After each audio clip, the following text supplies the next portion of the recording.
नमस्कार, मैं हूं अखिलेश पांडे और आप देख रहे हैं सी न्यूज़ भारत। वक्त हो चुका है अलीगढ़ न्यूज़ बुलेटिन का। तो आइए नजर डालते हैं अलीगढ़ जनपद से जुड़ी हुई खास खबरों पर। अलीगढ़ राज्य कर्मचारी संयुक्त परिषद जनपद शाखा का द्विवार्षिक अधिवेशन पशु चिकित्सालय पॉलीक्लिनिक वारसी फार्म के सभागार में संपन्न हुआ। अधिवेशन की अध्यक्षता राज्य कर्मचारी संयुक्त परिषद के संरक्षक उदयराज सिंह ने की। अधिवेशन के मुख्य अतिथि पूर्व शिक्षक विधायक जगबीर किशोर जैन एवं राज्य कर्मचारी संयुक्त परिषद के प्रदेश अध्यक्ष इंजीनियर हरि किशोर तिवारी रहे। अधिवेशन के दौरान पुरानी पेंशन बहाली, कैशलेस चिकित्सा व्यवस्था एवं कोरोना काल में फ्रीज किए गए महंगाई भत्ते की बहाली मुद्दे छाए रहे। आज जो अधिवेशन हुआ है क्या कहना चाहेंगे इसके बारे में? क्या ऐसा है, ये राज्य कर्मचारी संयुक्त परिषद का द्विवार्षिक अधिवेशन है। यो हमेशा से 2 साल बाद होता है और इसमें 4 पदों का चुनाव होता है: अध्यक्ष, वरिष्ठ उपाध्यक्ष, मंत्री और ऑडिटर। और वो चारों पदाधिकारी 1 महीने के अंदर संपूर्ण कार्यकारिणी का गठन करते हैं। और अब जो चुनाव हो रहा है वो बहुत ही महत्वपूर्ण है। क्यों कि ये सरकार दमनात्मक कार्रवाई करने जा रही है, कर रही है, और किसी को भी जिसके चाहे उसके बुलडोजर चला देती है। तो अब आगे जो कर्मचारियों की मांग है, जो 2 मेन मांग हैं, पुरानी पेंशन व्यवस्था और कैशलेस चिकित्सा, इन 2 पर कर्मचारियों का पूरा फोकस है। प्रांतीय नेतृत्व का जो आह्वान होगा वो जिले स्तर पर उसको पूरी तरह निभाया जाएगा, चाहे वो बुलडोजर चलाएं, चाहे वो टैंकर चलाएं। इस तरीके से आप चुनाव अधिकारी रहे हैं, तो कौन कौन पदाधिकारी चुने गए? अध्यक्ष पद पर डॉक्टर नरेश कुमार, वरिष्ठ उपाध्यक्ष पर चौधरी संजीव कुमार, और मंत्री पद पर वो शिव कुमार सिंह जो अमीन संघ से हैं, और ऑडिटर पद पर सतीश चंद्र अग्रवाल जो ट्रेजरी से। क्या पुरानी कार्यकारिणी ही बहाल हुई? हाँ, पूरी कार्यकारिणी ही बहाल हुई है। सभी लोगों ने पूरी कार्यकारिणी का समर्थन किया, इसलिए मैंने भी उसी उनकी इच्छा अनुभव ये डिक्लेरेशन।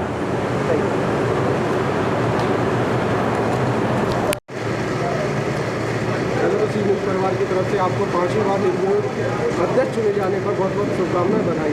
क्या कहना चाहेंगे, किस तरीके से आपका इंतजाम हुआ है, अधिवेशन हुआ है? क्या राज्य कर्मचारी संयुक्त परिषद कर्मचारियों का एक ऐसा संगठन है जो सभी घटक संघों को, जिसमें सभी विभाग के संगठन सम्मिलित हैं, उनको साथ लेकर अपने कार्यक्रम को आगे चलाता है। ये मेरा सौभाग्य है कि मैं सदन ने, हमारे सभी घटक संघों के साथियों ने हमें इस लायक समझा कि 5वीं बार उन्होंने हमको चुना है।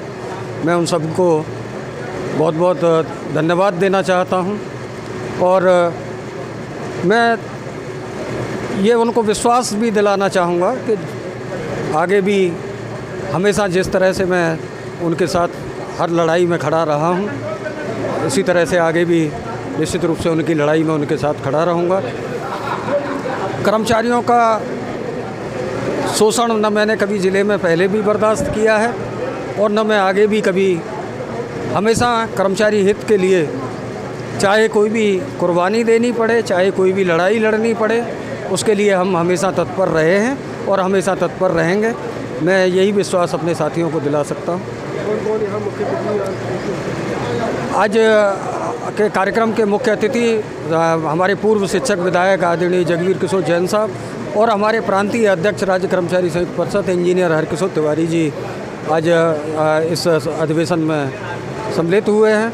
इसके अलावा सभी घटक संघों के पदाधिकारीगण, अध्यक्ष, मंत्रीगण, और इसके अलावा जो अभी पुरानी पेंशन बहाली के लिए जो एक अधिकार मंच का गठन किया गया था, उसमें माध्यमिक शिक्षक संघ और प्राथमिक शिक्षक संघ जिसके मुख्य घटक थे, वो भी आज के इस अधिवेशन में सम्मिलित हुए हैं, और सभी ने एक एकजुटता प्रदर्शित की है आज के अधिवेशन में पुरानी पेंशन बहाली का मुद्दा पूरी तरह से छाया रहा और मैं सरकार से ये मांग करता हूँ कि जिस तरह से दूसरे प्रदेशों में पुरानी पेंशन बहाली के लिए सरकारें लगातार घोषणा कर रही हैं, उत्तर प्रदेश सरकार को भी इसमें कतिपय देरी नहीं करनी चाहिए और जितनी जल्दी संभव हो कर्मचारियों के आक्रोश को रोकने के लिए पुरानी पेंशन बहाली की घोषणा कर देनी चाहिए।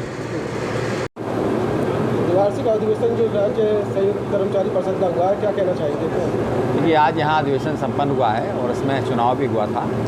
उसमें डॉक्टर दिनेश जी अध्यक्ष दोबारा चुने गए, उन्हीं की कमेटी पे आस्था लोगों ने जताई है और इन उपलक्ष्य में हम लोग अपनी बात भी कहते हैं, क्या समस्याएं हैं वो भी बात करने का प्रयास करते हैं। वर्तमान सरकार से लगभग 1.5 वर्षों से लगभग 18 महीने हो गए और हम लोगों के ऊपर एस्मा लगा रखा है, इमरजेंसी जैसी लगा रखी है। हम लोग अपनी बात नहीं कह सकते हैं, हड़ताल नहीं कर सकते हैं, ये तमाम सारी चीज़ें इन्होंने कर रखी हैं। आपने देखा पुरानी पेंशन व्यवस्था के ऊपर हम लोगों ने सरकार से 5 साल मांग की। एक कमेटी उत्तर प्रदेश में लखनऊ में योगी जी ने बनाई थी, उसमें 7 IAS हैं, मैं भी उसमें हूँ और उसके बाद तमाम सुनवाई हुई, उसके बाद भी रिजल्ट आज तक नहीं आया कमेटी का। तो इससे उद्वेलित होकर लोगों ने, आपने देखा कि इस बार मताधिकार का प्रयोग भी किया, राजनीतिक निर्णय भी लिया और एक पार्टी विशेष को लोगों ने वोट दिया। 308 सीटों पर जो बैलेट का वोट था, जिसमें कर्मचारी शिक्षकों ने वोट डाला था, उसमें जीते भी और हारे भी। उसकी देन उस कर्मचारी समाज, शिक्षक समाज रहा है। तो कहीं ना कहीं हमारी बात नहीं सुनी जाती है। जो जायज़ हमारी बात होती है, हमारे तनख्वाह से, वेतन से पैसा काट कर शेयर मार्केट में सरकार लगाना चाहती है, इसका हम लोग विरोध कर रहे हैं कि भाई हमारा पैसा सरकार शेयर मार्केट में जुए में नहीं लगाएगी। तो इस तरह की बातें हैं जो लीगल हमारी हैं, जायज़ हैं, उसको सरकार को मानना चाहिए। हम लोग प्रयास करते हैं हर स्तर पर अपनी बात उठाएं। यहाँ भी आज वही मुद्दे उठे, हम लोग उसको लेकर जाएंगे और लखनऊ में से बात करेंगे। उसके बाद आंदोलन वगैरह सरकार के बाद कुछ दिनों बाद करेंगे। अलीगढ़ से सी न्यूज़ संवाददाता संजीव शर्मा की रिपोर्ट। हिंदूवादी संगठनों द्वारा शहर के प्रमुख 21 चौराहों पर लाउडस्पीकर लगाने का ऐलान किया गया था। आज शहर के कुंदन नगर में लाउडस्पीकर लगा दिया गया है, जिस पर हनुमान चालीसा का पाठ चलाया जा रहा है। जिला प्रशासन द्वारा अनुमति नहीं दी गई है, बावजूद लाउडस्पीकर लगाने की शुरुआत कर दी गई है। हिंदू संगठन से जुड़े युवा शिवांग तिवारी ने जानकारी देते बताया कि हम लोगों ने पहले ही प्रशासन को अवगत करा दिया था और आज इसकी शुरुआत एक कॉलोनी से की गई है। इसी तरीके से शहर के विभिन्न चौराहों पर ये लाउडस्पीकर लगाए जाएंगे और हनुमान चालीसा का पाठ चलाया जाएगा। कार्यक्रम आपके द्वारा आज रखा गया है। मेरा नाम शिवांग तिवारी है और आज हमने अपनी गली के अंदर एक हनुमान चालीसा पाठ का आयोजन करा था लाउड स्पीकर के माध्यम से, क्योंकि हमने ACM फर्स्ट मोहम्मद जफर साहब जो थे उनको ज्ञापन दिया था और हमने शीघ्र अतिशीघ्र तत्काल कार्रवाई करने की उनसे मांग करी थी और उन्होंने ये भी बोला था कि हम इस पर विचार विमर्श करेंगे, पर अब तक कोई विचार विमर्श नहीं हुआ। मस्जिदों पर यों के तो 10 के 10 लाउड स्पीकर लगे हुए हैं। हमने उनसे मात्रा कम करने की मांग करी थी, अभी तक कोई मात्रा कम नहीं हुई। उसके एवज में आज हमने यहाँ पर लाउड स्पीकर ला के हनुमान चालीसा का पाठ कराया। आगे क्या प्रोग्राम है? आगे हमारा प्रोग्राम है, हमारे जो बड़े भाई हैं प्रदेश मंत्री, पूर्व प्रदेश मंत्री अखिल भारतीय विद्यार्थी परिषद के CT चौधरी, उनके साथ मिलकर शहर के प्रत्येक चौराहों पर लाउड स्पीकर लगाने का कार्य करेंगे। टाइम क्या रखा है इसका? टाइम हमने शाम को 5 बजे, सुबह 5 बजे रखा है। क्यों चुना है 5 बजे? हमने इसलिए चुना है क्योंकि शाम को 5 बजे इनकी अजान होती है, इसी टाइम हमारा हनुमान चालीसा हुआ। क्या दिक्कत है? साउंड क्या ज़्यादा रहेगी, उनसे डबल रहेगी? उनसे डबल नहीं, हमारी साउंड, हम शांतिप्रिय लोग हैं, हम कोई दंगाई वाले नहीं हैं। हमारी साउंड से कोई मतलब नहीं, हम अपनी पूरी हनुमान चालीसा बजाएंगे और आरती करेंगे और डेली करेंगे। अलीगढ़ से सी न्यूज़ संवाददाता संजीव शर्मा की रिपोर्ट। अलीगढ़ में कोरोना की आशंकित तीसरी लहर को देखते हुए अस्पतालों में लगाए गए ऑक्सीजन प्लांट की अब देखरेख की तैयारी की जा रही है। दूसरी लहर में मरीजों को ऑक्सीजन की किल्लत झेलनी पड़ी थी। कोरोना के समय अस्पताल में भर्ती मरीजों के तीमारदारों को ऑक्सीजन के लिए दर दर की ठोकरें खाते हुए भटकना पड़ा था। यदि अब कोरोना की तीसरी लहर आती है तो इस दौरान जनपद में ऑक्सीजन की किल्लत ना हो, इसके लिए ऑक्सीजन प्लांट स्थापित किए गए हैं। प्लांट स्थापित करने के लिए जिला अस्पताल समेत जनपद के 5 सामुदायिक स्वास्थ्य केंद्रों को चिन्हित किया गया है। जिला अस्पताल और 4 सामुदायिक स्वास्थ्य केंद्र में प्लांट स्थापित होकर शुरू हो चुके हैं, जबकि सामुदायिक स्वास्थ्य केंद्र खैर में खुले आसमान के नीचे लगाए गए ऑक्सीजन प्लांट को अब धूप से बचाने और उसका रखरखाव ठीक रखने के लिए नगर पालिका खैर के चेयरमैन द्वारा ऑक्सीजन प्लांट के चारों तरफ से टीन शेड लगाने का कार्य कराया जा रहा है। क्या नाम है तुम्हारा? नाम राजकुमार है। मैं नगर पालिका परिषद वर्कशॉप में फोरमैन हूँ। ये जो टीन सेट है ये सामुदायिक स्वास्थ्य केंद्र खैर में लगा हुआ है। क्या प्लांट है ये? ये ऑक्सीजन प्लांट है जो कि चेयरमैन संजीव अग्रवाल जी के द्वारा लगवाया गया है और इसके रखरखाव के लिए जो बारिश में ये ऑक्सीजन प्लांट जो भीगता है इसको बचाव के लिए और लंबी आयु तक चलता रहे इसके लिए इस पर पूरा कवर टीन सेट ये पूरा हो रहा है। ये सब संजीव अग्रवाल जी के सौजन से उन्हीं के द्वारा किया जा रहा है। अलीगढ़ से सीनू संवाददाता संजीव शर्मा की रिपोर्ट। अलीगढ़ शहर विधायक मुक्ता राजा ने कहा कि शहर में गंदगी और गंदा पानी इस्तेमाल करने के लिए विवश हो रहे शहरवासी की नगर निगम और नगर निगम के अधिकारी सुनने को तैयार नहीं है। कई बार नगर आयुक्त को पत्र के जरिए अवगत कराया मगर अब तक कोई जवाब नहीं दिया गया है और न ही समस्या का समाधान किया गया है। इसी बात को लेकर 20 अप्रैल को कंपनी बाग स्थित महात्मा गांधी की प्रतिमा के समक्ष धरने पर बैठेंगे और इसकी जिम्मेदारी नगर आयुक्त की होगी। विधायक जी, आपने जो है खंड के नगर आयुक्त को पत्र भेज के समस्याओं के बारे में कहा था, तो इस पर आप क्या कहेंगी? जो आपने खंड के एक दिन के उपवास की बात की है, क्या है पूरा मामला? मुझे शहर की जनता ने अपनी जी जान से मेहनत करके मुझको प्रतिनिधि बनाया है अपना, तो मेरा कर्तव्य बनता है कि मैं उनके कार्यों पे खरी उतरूं। शहर में सफाई व्यवस्था, जल की व्यवस्था सब बिगड़ी हुई है और यहाँ की जनता पानी के लिए बूंद बूंद के लिए तरस रही है और कहीं क्षेत्रों में पानी आ भी रहा है तो वो गंदा आ रहा है, वो पीने लायक नहीं है। जब जनता मेरे दरवाजे पर आती है तो मुझसे उनका दुख देखा नहीं जाता है। इतनी भीषण गर्मी पड़ रही है और वो पानी के लिए तरस रहे हैं, तो मैं उनकी परेशानी को देखकर मैं 20 तारीख को धरने पर बैठी। अच्छा, क्या मानती है कि आपके द्वारा नगर आयुक्त से बार बार बात करने की कोशिश की जा रही है, पत्र भेजा जा रहा है, समस्याओं के समाधान की बात की जा रही है, तो क्या वो पत्र का कोई संज्ञान नहीं ले रहे? कोई संज्ञान दे रहे हैं लेकिन उचित कार्रवाई नहीं हो रही है अभी। अलीगढ़ से सीनू संवाददाता संजीव शर्मा की रिपोर्ट। अलीगढ़ जनपद में संविधान निर्माता डॉक्टर भीमराव अंबेडकर के जन्मोत्सव पर सरकारी कार्यालय हो या स्कूल कॉलेज या सरकारी अस्पताल या फिर प्राइवेट अस्पताल, सभी जगह बड़े ही धूमधाम से बाबा साहब के चित्र पर पुष्प अर्पित कर शत शत नमन किया गया और उनके विचारों पर भी रोशनी डाली गई। वहीं थाना बन्ना देवी क्षेत्र के सिद्धार्थ नगर में छोटे छोटे बच्चों ने अपने पैसे से केक काटकर बाबा साहब की धूमधाम से जयंती मनाई। वहीं शहर में स्थित घंटाघर पार्क में अम्बेडकर पार्क में बाबा साहब के अनुयायियों का जमावड़ा लगा रहा। डॉक्टर BR अम्बेडकर जन्मोत्सव समारोह समिति ने मेले का आयोजन शोभा का शुभारंभ लखनऊ से आए IG होमगार्ड विजय कुमार ने किया। समिति के अध्यक्ष सुमन गौतम व अध्यक्ष विजेंद्र सिंह विक्रम व अन्य सहयोगियों ने शोभा यात्रा में 150 से अधिक झांकी व बैंड थे। शोभा यात्रा में पुलिस बल भी लगाया गया। सर, यहाँ बाबा साहब की जयंती मनाई गई है, किस तरह से मनाई? यहाँ बाबा साहब की 131वीं जयंती का आयोजन किया गया है और यहाँ ही नहीं पूरे भारतवर्ष में बड़े ही हर्षोल्लास के साथ बाबा साहब डॉक्टर भीमराव अम्बेडकर के 131वीं जयंती का आयोजन मनाया जा रहा है। और यहाँ आप देख रहे हैं जो हमारे यहाँ बड़े हर्षोल्लास के साथ ये जो सजावट की गई है, इसमें असली बात अब यह है कि युवा बच्चे हैं, हमारे साथी हैं, उनकी भागीदारी अच्छी रही है। उन्होंने अब के 105 किलो का केक मांग कर अपनी जेब से कलेक्शन करके छोटे छोटे बच्चे थे, उन्होंने केक काटा और उसमें हमारा भी उसमें सहयोग रहा है। सहयोग इस बात का रहा है कि हमें उन्हें आशीर्वाद दिया है और हमारे अध्यक्ष जी हैं, अध्यक्ष जी के साथ मिलकर उन्होंने केक काटा। बाकी ये सजावट देख रहे हैं जो है, सारे सजावट युवाओं के हमने साथ मिलकर ये सजावट की है और ये हमने प्रसाद का वितरण का भी आयोजन किया गया। लोगों और वक्ताओं ने अपने अपने विचार व्यक्त किए। किस तरीके का कार्यक्रम आयोजित किया गया?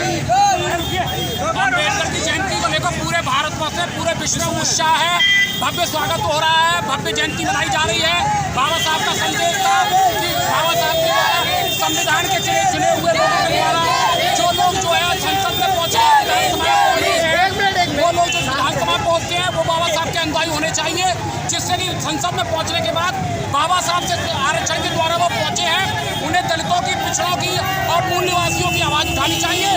लेकिन वो लोग आज ये प्रेरणा ले लें, 14 अप्रैल में प्रेरणा ले लें कि हम अगर काट नहीं सकते तो रैली निकाली गई है? निकाली गई है नगला मानसिंह से लेकर अम्बेडकर पार्क तक रन फॉर निकाला है। 10,000 लोग भीड़ में है, सभी में उत्साह है।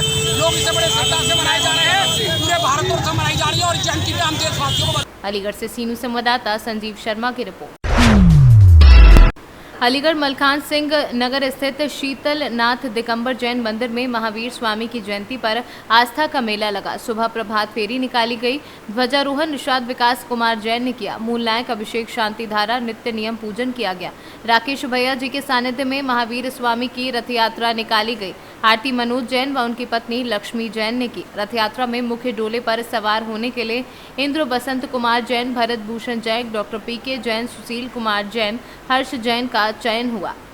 अलीगढ़ से सीनू संवाददाता संजीव शर्मा की रिपोर्ट। अलीगढ़ जनपद के जवा ब्लॉक के कासिमपुर पावर हाउस पर भीमराव अंबेडकर जन्मोत्सव को बड़े ही धूमधाम से मनाया गया, जिसमें स्कूली बच्चों ने भी बढ़ चढ़ कर भाग लिया। जन्मोत्सव पर पेंटिंग, डांस जैसी प्रतियोगिताओं का आयोजन किया गया, जिसमें हरदुआगंज तापीय परियोजना के सभी अधिकारी, कर्मचारी और समस्त पदाधिकारी मौजूद रहे, जिन्होंने बाबा साहब के चित्र पर पुष्प अर्पित कर उन्हें शत शत नमन किया। आज हम आए हुए हैं जनपद अलीगढ़ के कासिमपुर क्षेत्र में, जहां पर कि अंबेडकर जयंती मनाई जा रही है बहुत ही हर्षोल्लास से। आप देख सकते हैं यहाँ पर सभी लोग आए हुए हैं। मैं अपने कैमरामैन साथी से कहूँगी, आप दिखाइए जरा। आपकी उपस्थिति हमारे लिए तो आपने देखा, और यहाँ पर एक प्रतियोगिता भी रखी गई है, बच्चों को वहाँ पर प्राइज भी दिया जाएगा। तो आप अभी देखिएगा, यहाँ पर बच्चों का प्राइज डिस्ट्रीब्यूशन भी किया जाएगा। मैं सुखविंदर सिंह, जूनियर जी संगठन प्रेसिडेंट, हरदुआगंज तापीय परियोजना, कासिमपुर पावर हाउस। आज बाबा साहब डॉक्टर भीमराव अंबेडकर जी के चरणों में श्रद्धा के सुमन अर्पित करते हुए आज उनकी 131वीं जन्मोत्सव पूरे वर्ल्ड के अंदर धूमधाम से मनाया जा रहा है। और मैं इस कासिमपुर पावर हाउस की तरफ से, पूरे समाज की तरफ से मैं सभी को हार्दिक बधाई और धन्यवाद देता हूं।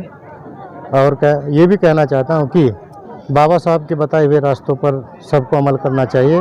और जो बाबा साहब ने अपने नियम में जितनी सुरक्षा महिलाओं को दी, दलितों पिछड़ों को दी, अल्पसंख्यकों को दी, तो बाबा साहब ने संविधान का निर्माण किया, जिसकी बदौलत आज पूरे संवर्ग के लोगों को आज बहुत आसानी से अपने नियम कायदों का पालन करना पड़ता है और उनके नियम के अनुसार उनको न्याय मिल जाता है। तो जो आपको दर्शक देख रहे हैं, जो सभी जनता, सभी लोग देख रहे हैं, तो उनके लिए एक बार और बता दीजिए आप और क्या कहना चाहते हैं। और मैं यही कहना चाहता हूँ कि बाबा साहब के बताए हुए रास्तों पर चलना चाहिए सभी को। सब सर्व समाज को बाबा साहब ने अपने संविधान में बराबर का हक दिया है, तो संविधान का सम्मान करना चाहिए और बाबा साहब का सम्मान करना चाहिए। मेरा यही सभी लोगों से अनुरोध है कि आप सब लोगों को संविधान पर विश्वास करना चाहिए और उसमें बनाए गए नियमों का पालन करना चाहिए। और महिलाओं के लिए जितना बाबा साहब ने किया, इस दुनिया में क्या पूरे वर्ल्ड के अंदर कोई नहीं कर सकता जितना बाबा साहब ने अपने संविधान में और महिलाओं के लिए जितने न्याय की बातें लिखी हैं। और आज जो हमारे महिलाएं हैं, बहनें हैं, आज स्वतंत्र रूप से पूरे हिंदुस्तान में कहीं पर भी घूम सकते हैं, कहीं पर भी जा सकते हैं। हाँ, ये बौद्ध महासभा यहाँ हरदुआगंज तापीय परियोजना कासिमपुर की पूरी कमेटी है।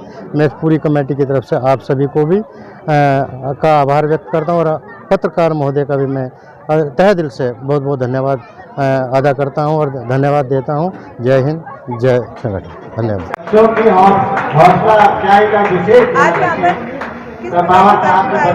यहाँ पर किस प्रकार मनाया जा रहा है? आज हमारे परम पूज्य बाबा साहब जयंती है 14 अप्रैल, उन्हीं के उपलक्ष्य में ये प्रोग्राम रखा गया है। देख सकते हैं आज यहाँ पर कासिमपुर में इतनी धूमधाम से अंबेडकर जयंती मनाई जा रही है। अभी आपने देखा यहाँ पर हमने आपको सभी से मिलवाया, मुख्य अतिथि भी हैं और जो संगठन के हैं, जो यूनिटी के हैं, वो भी हैं। तो आप देख सकते हैं अभी और बच्चों के प्रोग्राम है, आप देखते रहिए, बनी रहिए। मैं ममता शर्मा अपने कैमरामैन साथी के साथ सी न्यूज़ भारत से। अलीगढ़ से सीनू संवाददाता ममता शर्मा की रिपोर्ट। फिलहाल के लिए इस अलीगढ़ बुलेटिन में इतना ही। देश दुनिया की तमाम खबरों के लिए देखते रहें सी न्यूज़ भारत। हर खबर आपके साथ, आपके हाथ।